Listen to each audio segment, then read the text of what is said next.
Yo, it's the Rap Radar Podcast. My name is B-Dot. Elliott Wilson. Hey. Talk it to me. we got a special guest here from the Bay Area out here in LA. Frisco's finest right here? Yes, sir. Come on, man. We out here, man. Appreciate y'all. Larry June. How you feeling, Larry? I'm feeling good today. Feeling good today. Very organic? Yes, sir. Larry, the way this guy reps you, man, like he's a big fan of your Come on, man. I'm a big fan of him, man. Yeah. For real, for both of y'all. I've said it unapologetically, Larry's my favorite rapper right now, and I think this new project is just another reason why, man. Spaceships on the Blade. I saw you tweeted back in March that this new solo album will be my best. Why were you so confident early on? Because I took a little more. I was taking my time on more things on this tape and taking my time with the production, being a part of the production, and I look at it as like, you know, like playing sports a little bit. You practicing every day. I just get a little better. And I listen to a lot of my music, and there's certain things I want to change, a lot of my stuff. And I feel like on this one, I put more time into that. So I was confident that it was like my best project. You know what I'm saying? Gotcha. And it's the most songs you've ever delivered, like on the project. It feels like an album, like a full, like, you know, 20 tracks.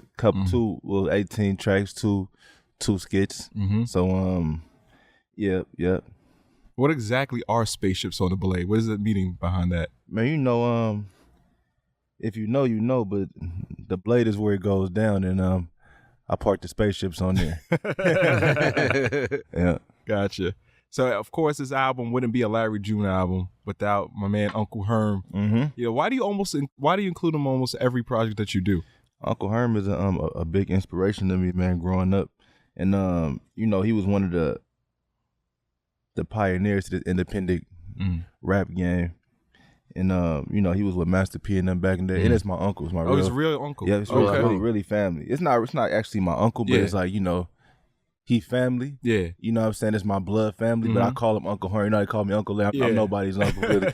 You know what I'm saying? But that's, you know, Herm is actually my big cuz. He inspired me a lot. He was down with RBL Posses, right? He was with RBL Posse back in the days. It's all, you know, my father too, though, you know. Everybody, they all was together back in the days, and I grew up watching them, and I always loved this intros on this tape back in the days, and I always wanted to get one. So when I got one, I was like, you know what, man, come speak on my shit real quick, man. And it went crazy. It just did numbers. It was very organic. You know what I'm saying? Right. He's like a mainstay. So this independent hip hop success is in your DNA or something. Yeah, like man. I was selling CDs out the trunk when I was 6 years old, 7 years old. Yeah. My pops, he had a independent label back coming out of San Francisco, Hunters Point, called the Road Records. He was give me the CDs. He either drop me off, I either sell them, bring them to the Rasputins and do consignment deals. Was big one, big. I was a kid, so it was just came natural to me. And then when I had my chance, I did the same shit. I was doing meetups and popping the trunk, selling albums out the trunk. I pull up in a Prius, pop the trunk. We got merchandise, orange juice, CDs. And we run it up. We doing orange juice back then? I was selling orange juice out the trunk, $20 a bottle. Sock it to me, yes, Lord. You know what I'm saying? And we was doing numbers. We go pop the trunk for 30 minutes and make, you know, send a quick little 10 ball easy. You know what I'm saying? You know, that independent grind, it does numbers. And I, you know, I learned a lot from them. So, you know, I keep it pushing. You started 15 yourself rapping, right? Yeah. For real? I dropped my first tape when I was 15. Wow. This when I was in the ATL around, you know, I spent a lot of time in ATL from 5 years old to 15. So I was kind of like Southern influence at the time. And I dropped my first mixtape off Industry Beats, and I took them to my high school. I was promoting them and doing the same hand-to-hand shit. And then over time, I developed my own sound as an artist. You know, it took a little time. Right. I've been, one thing about music, man, you want to be great, you go through trial and error.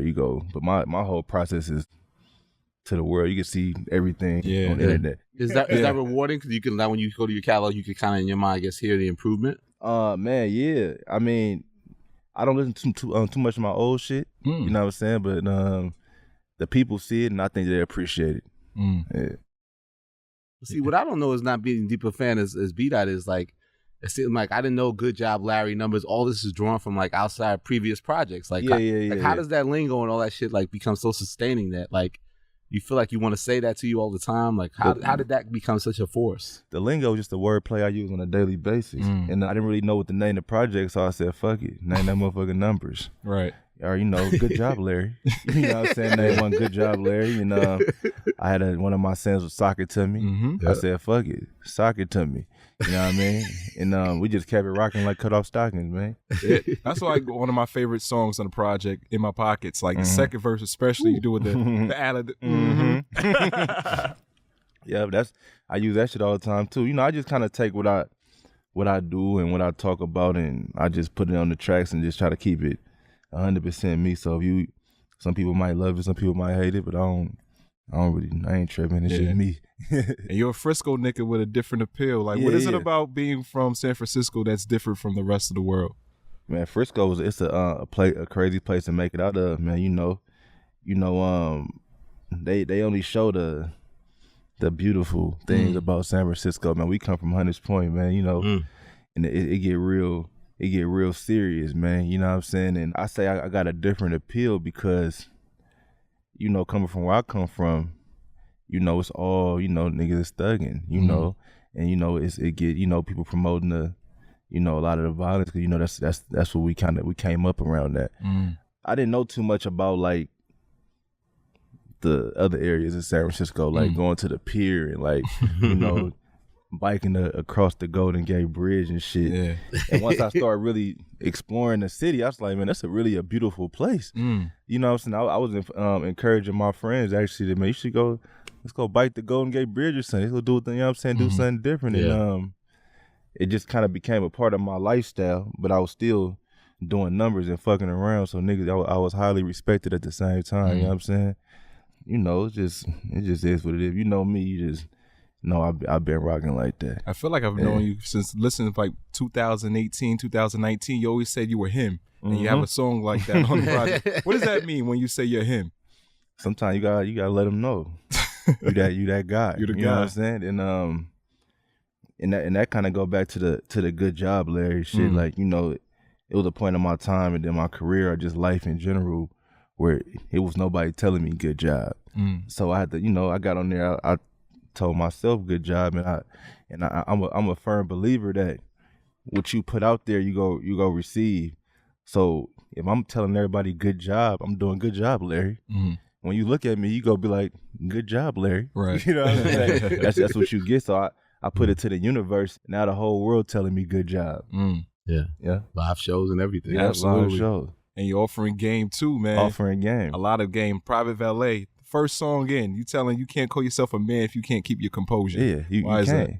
Because man, that's part of being a man. You got to be able to hold your own in any situation. You can't be spazzing out, getting emotional, and doing things out of emotions, and calling yourself a man. You know what I mean? So, anybody can lose their composure if something crazy was to happen. Obviously, you lost your kid or something. I'm talking about like life shit, and like even when it come to your woman, like she do something out of pocket, you get to slapping on her. You doing some extra shit now. You know what I mean? You're not really being a man. You can't. You too emotional, which is nothing wrong with emotionals, but it takes it take a real man to keep your composure in them situations. You know what I'm saying? So that I just felt like I needed to say that in the beginning of that song, so I just said it real quick. Yeah, and even listening to your music, throughout your catalog, you have this like ethics and ethos, right? And you talk about your father a lot. Talk about Big June. Yeah. Talk about how he's inspired this like organic style and the influence he's had in your life. I looked up to my dad, a lot. Growing up, and it was inspiring seeing them pull up in them 5.0s and them 442s, nice chain, Pops was he was legendary in the game, I don't want to get too deep into what he was into, but it was inspiring seeing it, especially coming from like, we didn't have much. Like we was in the projects and watching my pops come through on a bike, Toyota Supers coming through the block. He was always different. Like, on some James Bond shit. You know what I'm saying? The only nigga in the hood that was pulling up like that, and it was, it just kind of inspired everything that I was doing. So, You know what I mean? It's right. You know, people call me Lil June, you know what I mean? We got the same name and shit. You know what I mean? So that's pretty much what it was. Like the 5.0 I got, the McLaren, when I was a kid, that was my favorite car. He had it. I used to go in the garage and just look at it. You know, that was really the dope boy dream. Right. You know what I'm saying? And I said, I'm going to get that car. And I found one. I said, let me look for this motherfucking car. Mm-hmm. They only made 1,200 of them. And I found one right down the street. Grabbed it. Got the rims made. I finally got this car. You know what I'm saying? So Pops, he played a big role in I read that my lifestyle. I read that he dabbled in rap too, right? Like he put you onto a lot of hip hop early. He didn't rap. He just he played the behind the scenes thing. So he was doing work with like RBO Posse and back in the days, and he did compilation tapes and shit. You mentioned the 5.0. You have to join with Currensy with that. Mm-hmm. Yeah, and they said talking about Cass's cupcaking. What's cupcaking? Cupcaking is when you sitting in a house cupcaking with your girlfriend. Getting cozy. You know what I'm saying? Oh, gotcha. Yeah. There's nothing wrong with cupcaking. You're not hustling. You just chilling. It's nothing wrong with cupcaking, but you should definitely get that bread first. Absolutely. You know what I'm saying? I cupcake all the time. You know what I'm saying? But I make sure my priorities together. You know what I'm saying? They was cupcaking. We was in Costa Mesa running it up. You know what I'm saying? Numbers. Absolutely. Talk about running it up, man, like on Breakfast in Monaco, produced by our good friend Alchemist. Yeah. You made reference to one of my favorite songs, $1,000,000 Not Enough. Yeah. Like, why is $1,000,000 not enough, Larry? Man, because I live in San Francisco. You know, my 2-bedroom costs 2.5. Sheesh. You know what I'm saying? And it's not enough. And $1 million not the same as it was in the 90s. Mm-hmm. The price of everything has went up. Right. So like, you know, $1 million not the same as when we was, you know, coming up and say, oh, we got $1 million. Yeah. We rich as hell. No. Gas is down there $10. You know what I'm saying? The price of gold has went up. You know, everything, right. Cars has went up. So like, you can get one Ferrari for $1 million. So, you know, it's just not enough. So I just, you know, I was preaching, you know, because a lot of people coming from where I come from, they feel like, oh, 100,000, we up $1 million. Yeah. I signed $1 million deal. We get $1 million deal. Yeah. That's kind of what I was referring to. Like everybody, oh, I need $1 million. No, that's not enough. It's not enough. You know what I'm saying? You said 200 grand ain't shit, but an AMG. You made me feel so poor, it's Larry. A watch. You know, sun's light, stainless steel. Stainless steel, right? But I also it is what it is. Also, you utilize your home so you don't have to pay these big studio bills that you like. So you're so meticulous that you only record 3 hours a day, first thing in the morning, in your kitchen. Yep. 6 to 9 a.m. Yeah, because I'm a full-time father, so I make sure my son get to school. So my program was I would get up early before he get up around like 5 in the morning, and I record to like 7, 8. You know what I'm saying? And I take him to school. And I might want to ride my bike or something, or do something to keep me inspired to do more. And I just shut it off, but I just do it every day. And I put the studio up. So I don't even now I got a separate place to record now, but for a long time I didn't.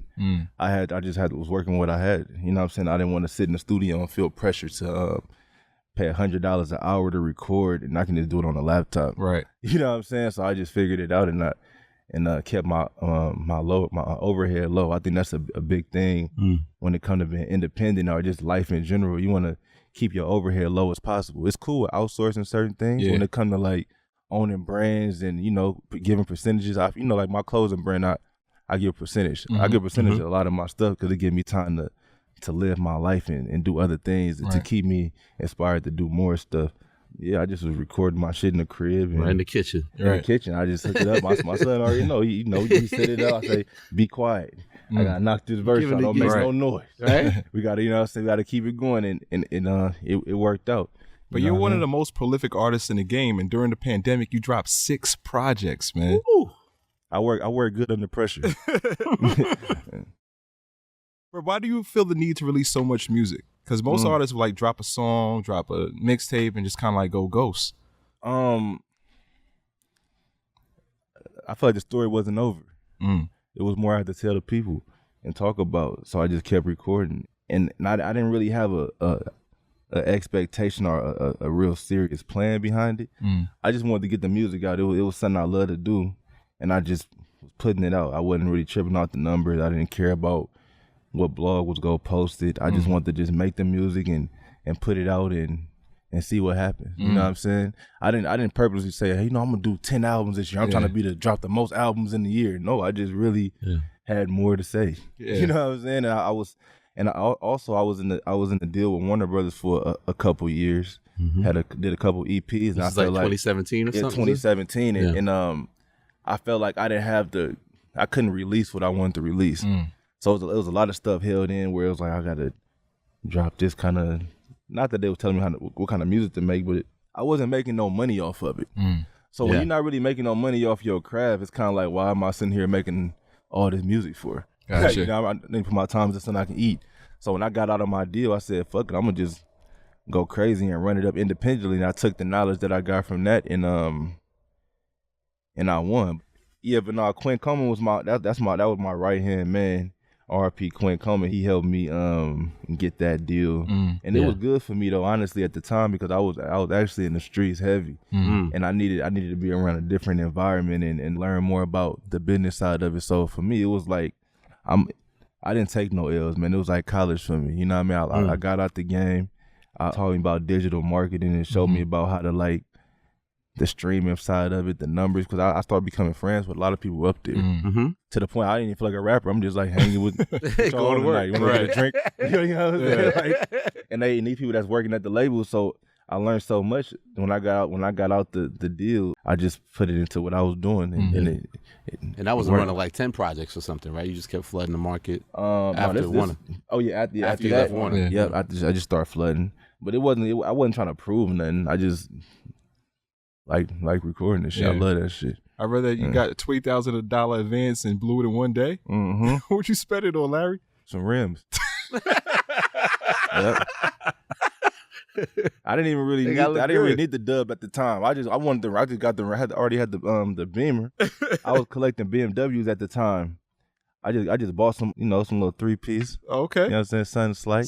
Custom little rims on that thing, a little 20 ball. I wasn't tripping off that. It was more like, man, y'all finna put me on or what? Right. Yeah. You know, a little 20-piece, you know what I'm saying? Yeah, man, and nothing happened. Yeah. I just was going. Right. I got my little $2 checks in the mail. You know what I'm saying?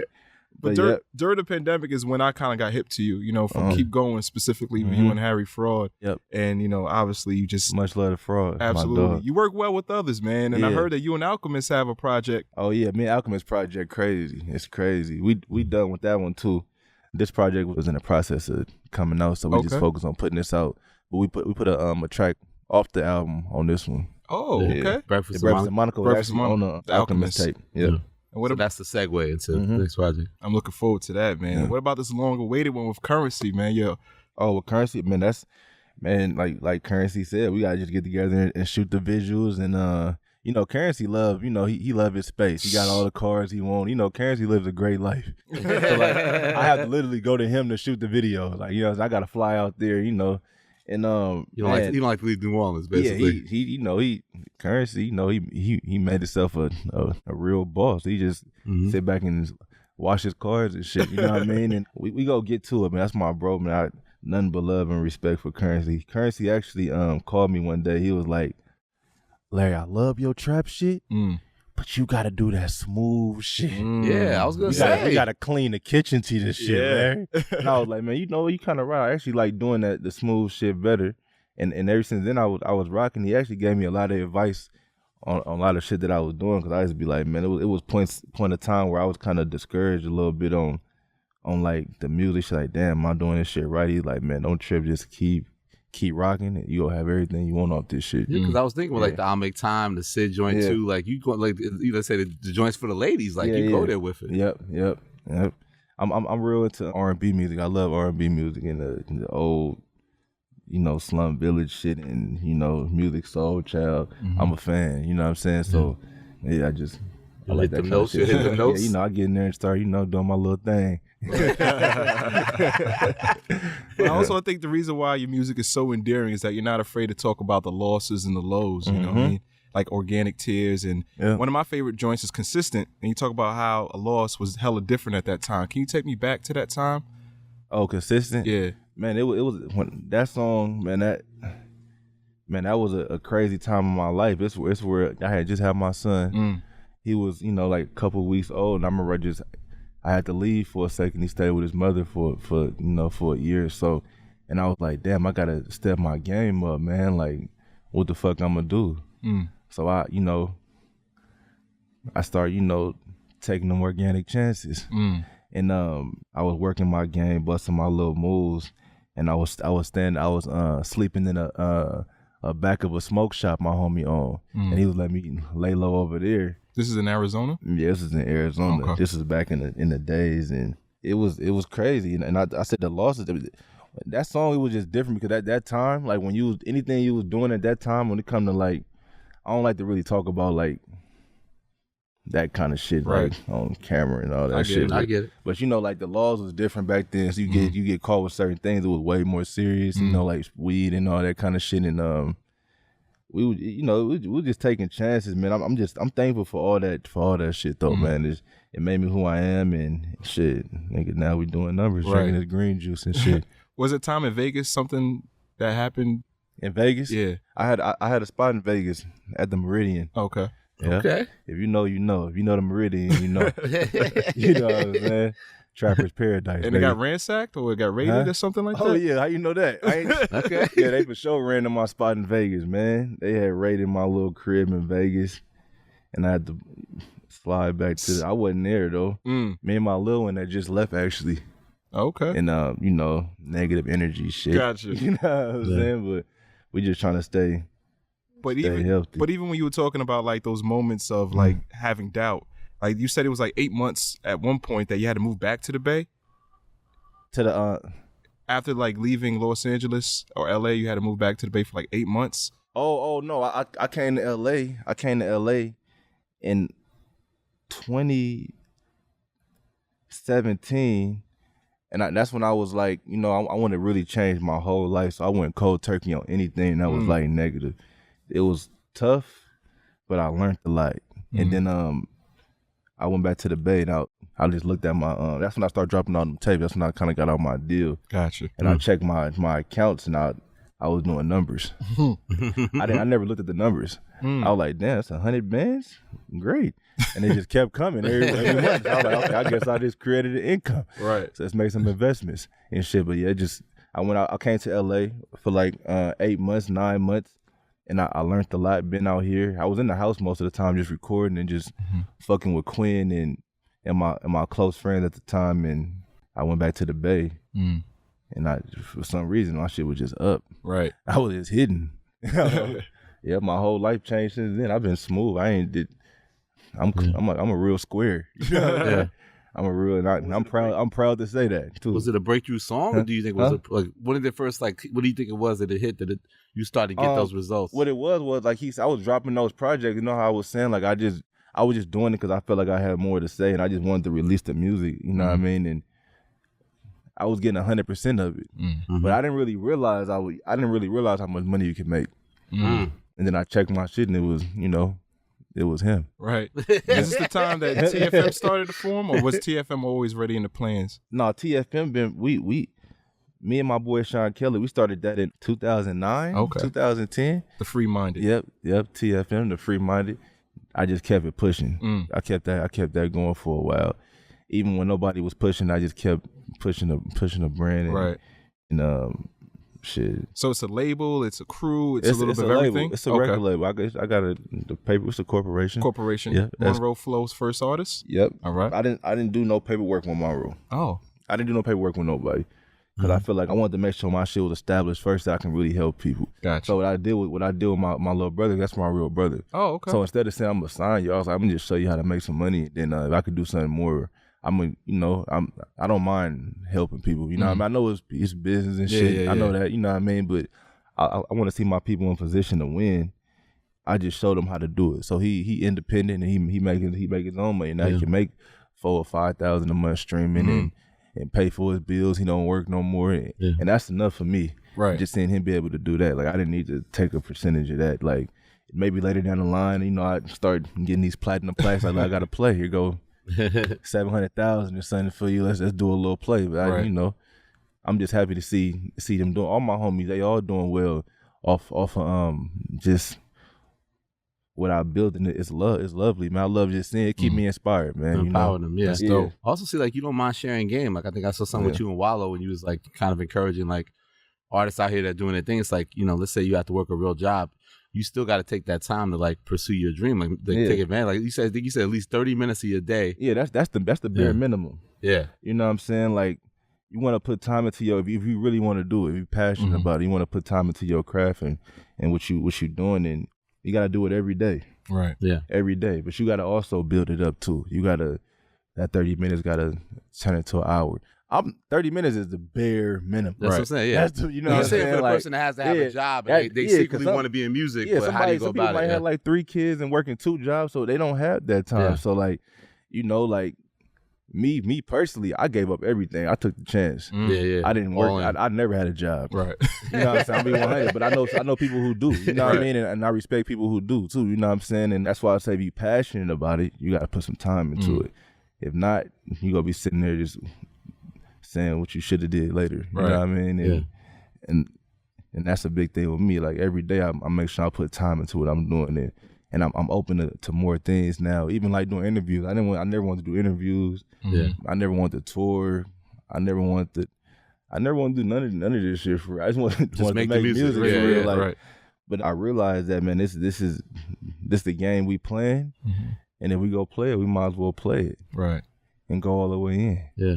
Definitely going all the way in. I mean, a lot of your music focuses on, motivational things and financial literacy. Like I remember on Mr. Midnight, he said like being rich isn't always, no, let me make sure I get it right. He said being rich ain't always about wealth, right? So what is, in your opinion, rich? Like what does that look like to you?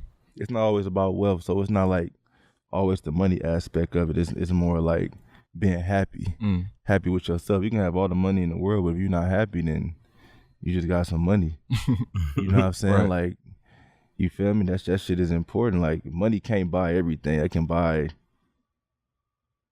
a house and shit, but like, you can't like make it like an actual home type. You know what I mean? Like, it's, it's not always about wealth. You're treating your people right, and when you leave this earth, and what did you leave back? What kind of person was you? What kind of character did you have? Was you solid?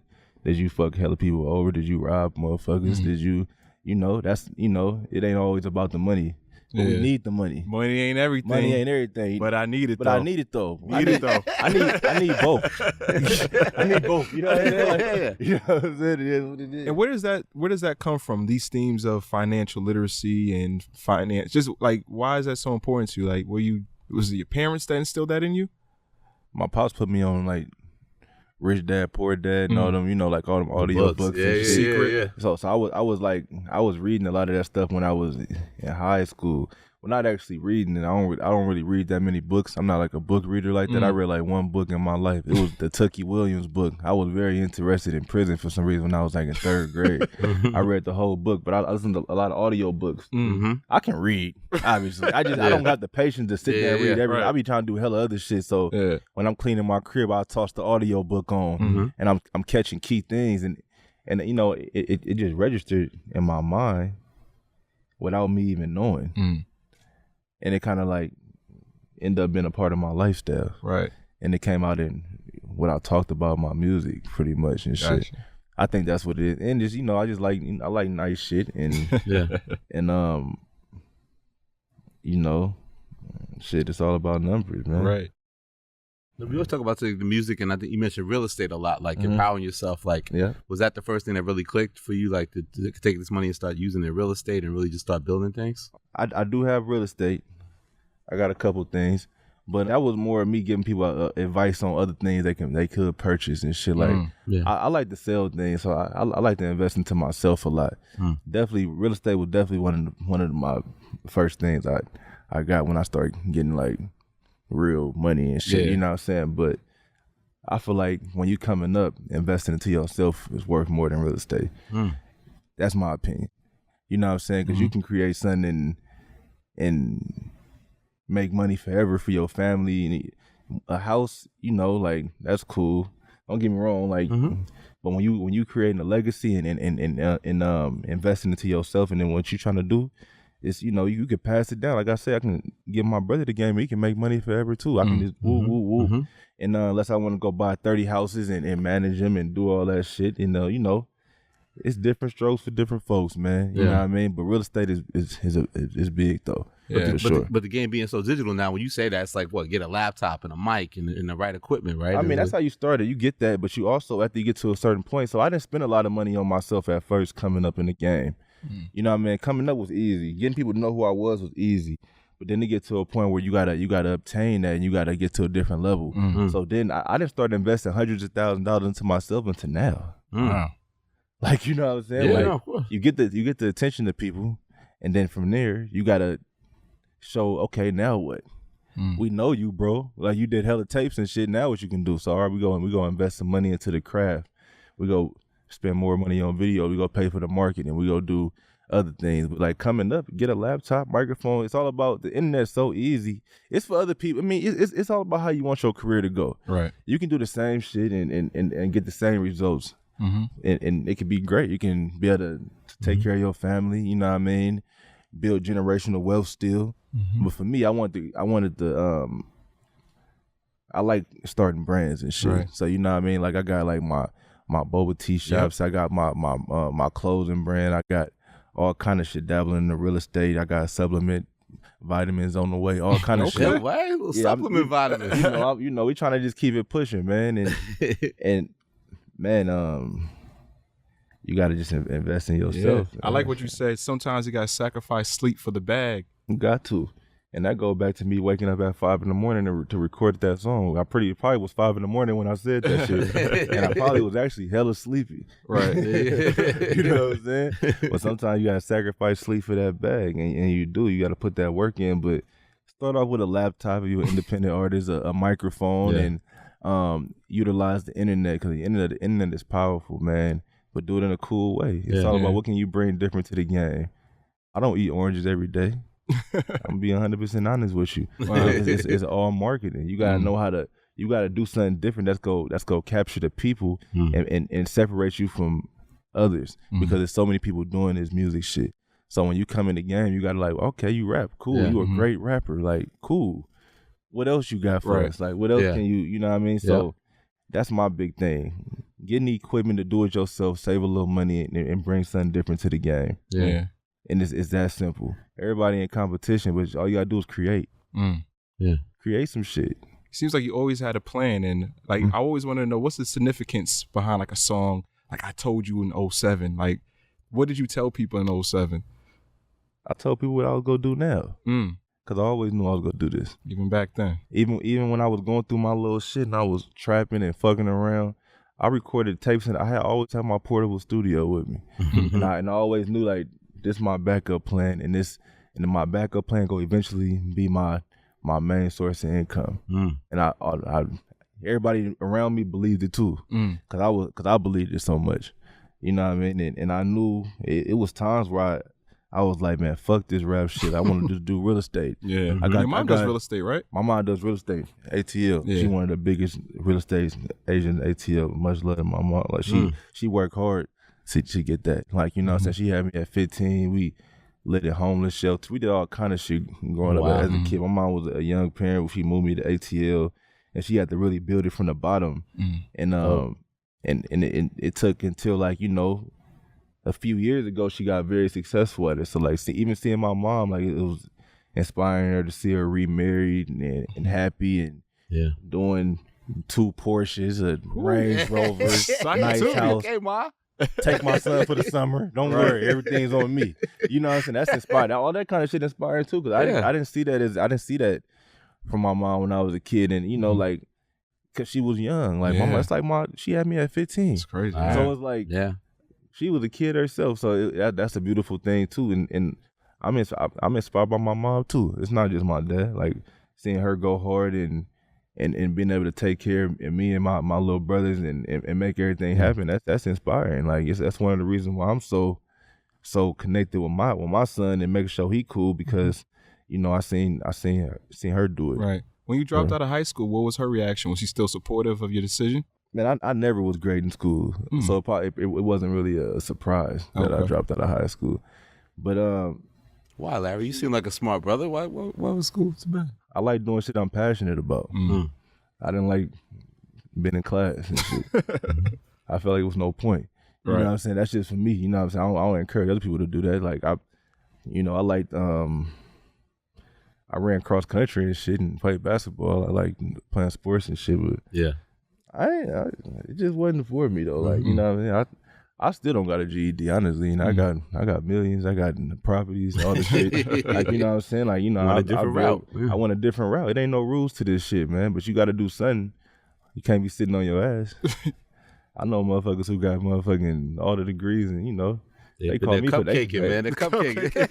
Cupcaking. They call me for advice. Right. You know what I'm saying? You should have went to my school. maybe I should start one. You know what I'm saying? There you go. But it's all about what you want to do, man. Like I'm with everything, man. Like that just wasn't my path. Yeah. You know what I'm saying? But it might be somebody else's path. You find education in other ways. Like you said, other ways. We was outside. I was around different kind of people. I was inspired by I was around straight drug dealers and pimps. Yeah. And I seen people coming up making 100,000 in a week.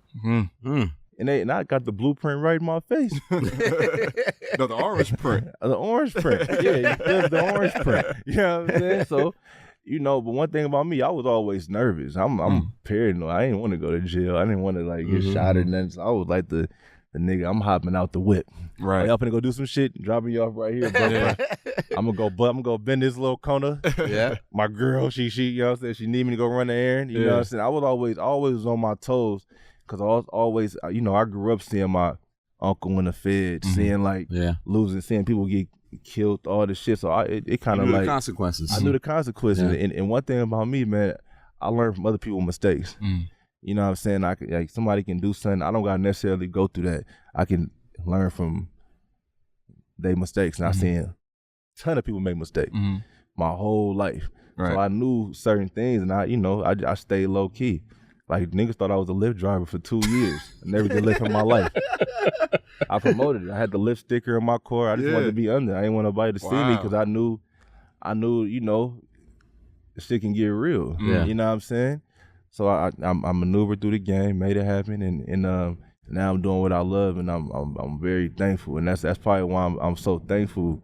Because, we're doing what we love because we outdoors, man. You hear them copters out here, them copters? It's all good. Baby. It's all good. It might be our first outdoor joint. That's good. But that's beautiful. They got to hear them noises. Airplanes.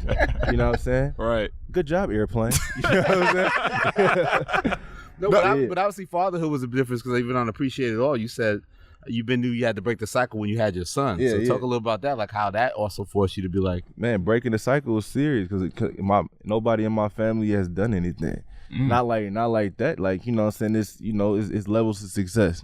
But like, it was no generational wealth. It was no trust funds made. It was no wills. It was no, here, this is for you, or even a car. Like, here's a car for you. Like, so it was more like breaking the cycle and being able to show my kid that look, it's different ways, like to do certain things. Anything you want to do, it's possible, and setting them up to do better, to be better than me, to the point. Okay, now he have a kid. Boom. Now the cycle is slowly breaking. You know what I'm saying? So I'm just trying to do my part. I feel good, man, because it's a blessing, man. Like I feel good being able to just do what I can do and just show my son and even my little brothers that, like, look, man, you seen me have nothing. You seen me sitting in the mall handing out CDs, people throwing my shit in my face. Damn. You seen me going through it. You seen me getting arrested. You seen me doing all the dumb shit. And now, with a little bit of passion and putting time into your craft, everything can change. And I think 1 year, everything can change. You stay on your grind every day for a year, you can have anything you want. Right. Anything. So do you think most people like that dedication? Like they have the dream of wanting to do it, but they don't realize all the work and all the sacrifice it takes? It's just consistency. You gotta really put that. You don't gotta even work as hard as people think. You gotta just put that work in. You gotta do something. It can't be no days when you sleep all day. It can't be no days. You can't let nobody, if you a female, you can't let a dude stress you out. You can't have a female stressing you out. You got to understand that you got to invest that time into your life. And right now it don't really matter. The future is what really matters. You get what I'm saying? Yeah. So none of this shit go, man. You could be in a bucket, no gas, you stressing out. You can't think about the painful part of it. You got to keep rocking and putting that work in, and everything will change for you. You said believe in the beauty of your dreams. You got to believe in the beauty of your dream. And I say that from experience. I'm not saying that. I'm not I didn't visualize it, right? I didn't grow up rich. Nobody gave me nothing. I didn't turn 18 to have millions of dollars waiting on me. No, I had to figure this shit out. Yeah, I was inspired by my pops and my moms and shit, but they was young and they knew what they knew. Yeah. Pops come from the streets. Mom sold crack. Everybody sold crack. It is what it is. Like that was all you can do is teach me what you know. You know what I'm saying? At the time I was inspired by it, but now you get to a point in life where it's like now I inspire my dad. I inspire my mom. You know what I'm saying? That goes back into like breaking the cycle. Right. And even like it was certain things that even though they probably didn't believe that I can do. I'm doing it. You're doing it. So now it's like you gotta just keep rocking, man. Put that time in it and believe in yourself. Everybody go tell you your shit trash at first. They go tell you, everybody go tell you trash. Oh, you trash. You sound like this. You do this. He weak. Boring. All right, keep rocking. Fuck them niggas. Yeah. What do you think is so special about that? Like when I hear your shit, I'm like, oh, that's Bay Area. Like it has that foundation. Like we see even like New York, they're doing different styles, the drill stuff, like whatever. What is it about the Bay Area you think that y'all have a certain sound, a certain culture around it, and you just stick to that? Man, you know, it's that weather, man. It's the water. It's that water. It's that beautiful Bay breeze. That North Face coat zip to the top. You know what I'm saying? It's that 5.0 bending them corners. You know what I'm talking about? You know what I mean? It's just the thing that people don't see. That people people go to the SF and like, oh, we know SF, the Golden Gate Bridge, you know, the town of the you feel me's and all the, but you feel me's. It is what it is. Nothing wrong with it, but it's a whole different culture. I grew up seeing completely different. We go hit the block. I'm from Harbor Road. You know what I'm saying? Like, I'm not with the politics and none of that, the beefing and all that. I ride bikes, I drink juice, but I'm from Harbor Road. The biggest block in the you go down that block, you hit that bottom of that hill. Anything you want, crack, heroin. You seeing 442s. You seeing 5.0. You seeing niggas with Rolexes on, white tees, Frisco hats to the back. You know, it's like the hot boys. Right. We seen that shit in real life. We pulled down that hill, it's like you see the hot boys down there. Pulling up in them 5.0s, they hit the bottom of that block, hitting them donuts. Yeah. That's what we saw. I didn't see no Golden Gate. You know what's crazy about we was in the projects, man. Anybody from the hood, they'll tell you this, man. We was kids. We had an ocean view, but it was the shipyards, and it was really toxic. Wow. They built the projects in a toxic place where it was actually killing us. Wow.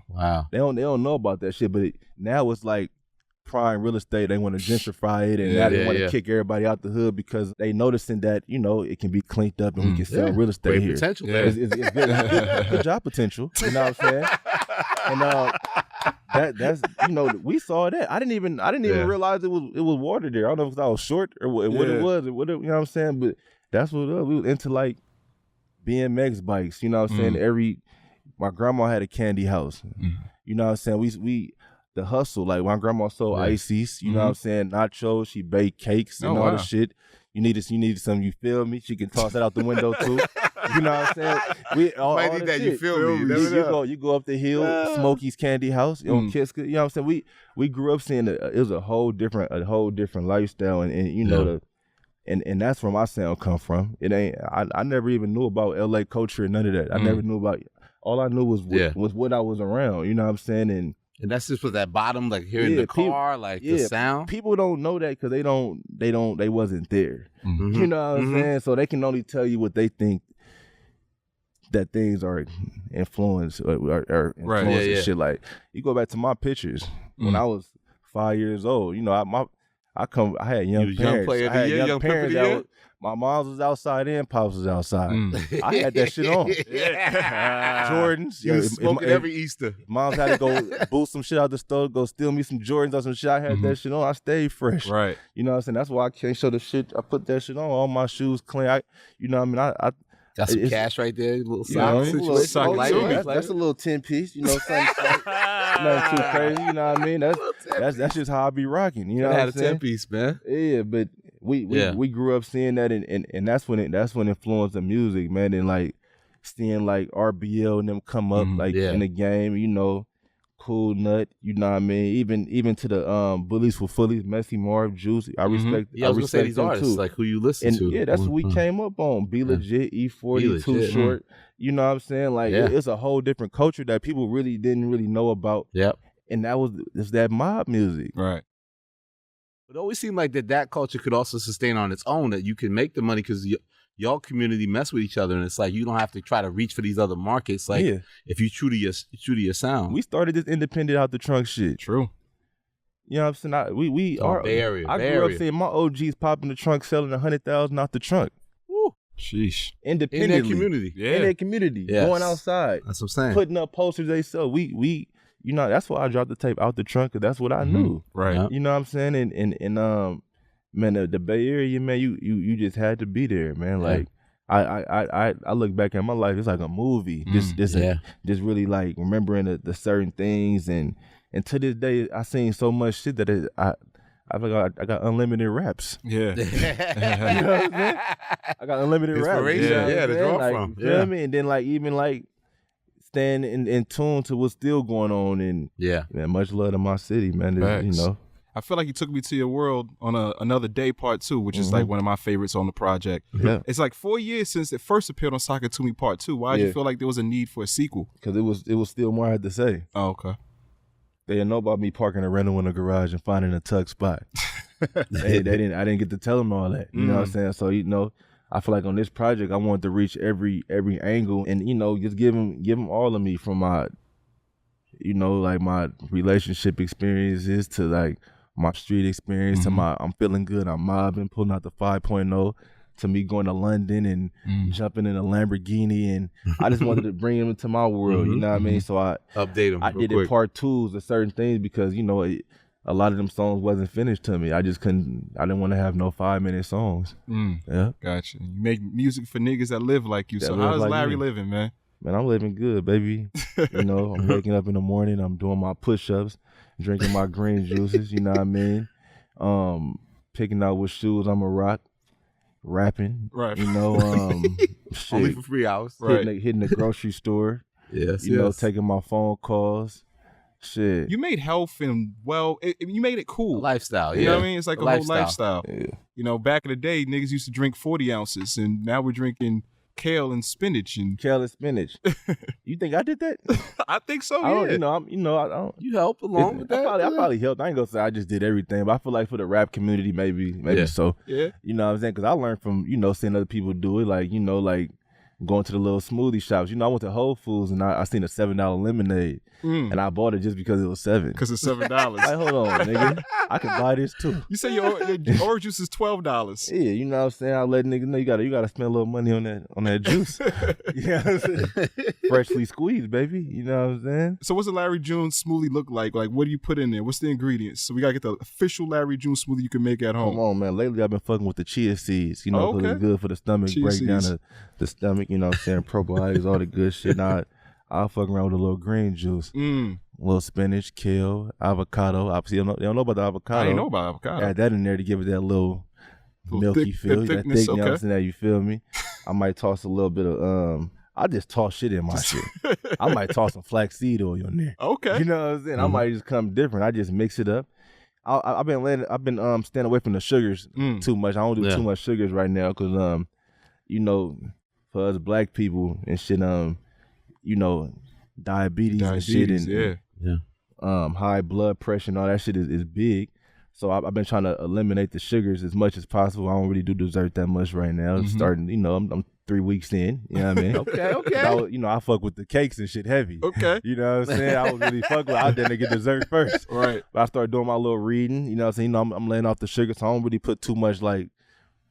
I used to do a lot of pineapples and shit in there, but now I just try to keep it all green, and I know it tastes a little funny, but you know, it's what we need. So good, all good. Last question I got. I know you said every time you drop a project, you cop new pieces. Yeah. So what's next? What you copping, man? Shit. For this project, I grabbed the GT3 Porsche. Woo. I grabbed the GT Bentley Speed. I grabbed some GT Chronicles coming up soon. I grabbed a FA Ferrari Spider. Ooh, nice. Everything 2022. That Grand National, man. Grand National, but them my favorite cars. I See, love one that thing car, about me, man. like, if I buy a Bentley or something like that, or I'm gonna probably keep that for a couple years. I don't encourage people to keep them cars too long because Really? they depreciate in value on certain cars. Like my Ferraris, I keep my Ferraris. They keep their value.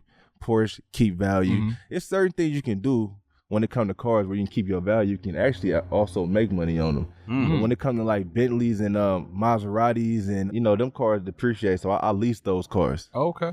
Yeah, and I write them off on taxes. I put them under my business, and it's a tax write-off. Nice. Yeah. Well, you might have to run that back, man. You teaching them right there. So the cars is you buy certain things. I love all them things, but everything's not a good investment. So I get a car like that, and then, and it's a business car. I do music videos. I do album covers. So I buy that car, put X amount of money down, pay certain money a month as a lease under my business, under my corporation, the Free Minded, and I write it all off on taxes, and I use it as a business vehicle. And in 2 years, I sell the car. All right, if it make now the car make money, I'll buy the car out and sell the car for more.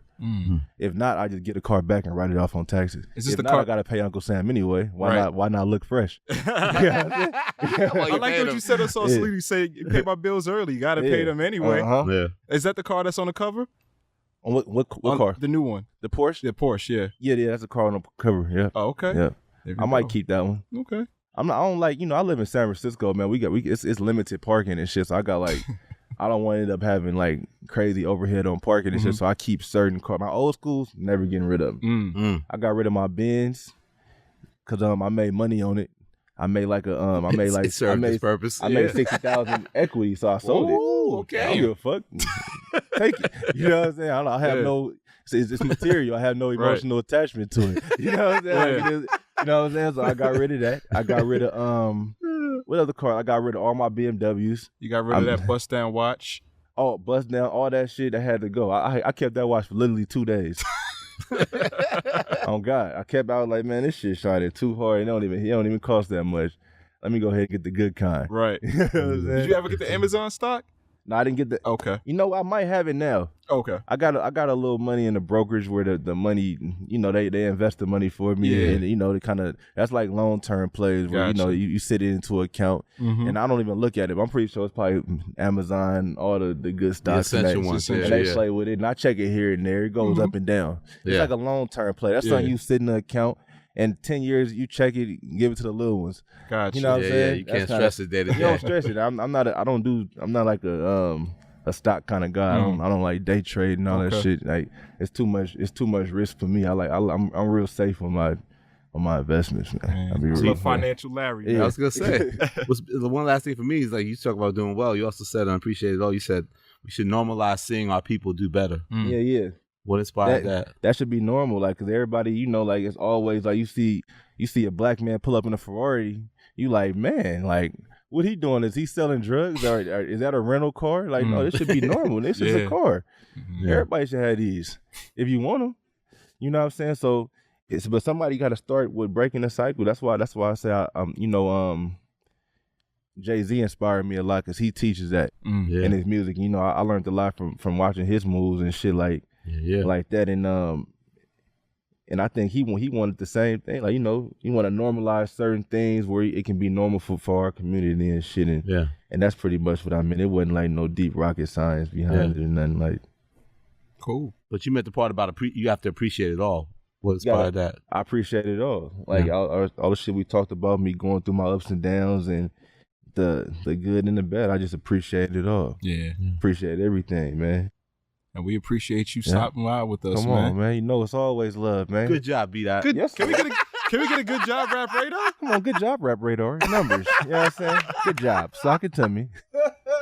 Good job, Rap Radar. There we go. Yeah. Good job, Elliott. Good job, B-Dot. Hey. Good job, Larry Numbers. June. Appreciate y'all, man. Yes, sir. Absolutely. Rap Radar Podcast. We out of here.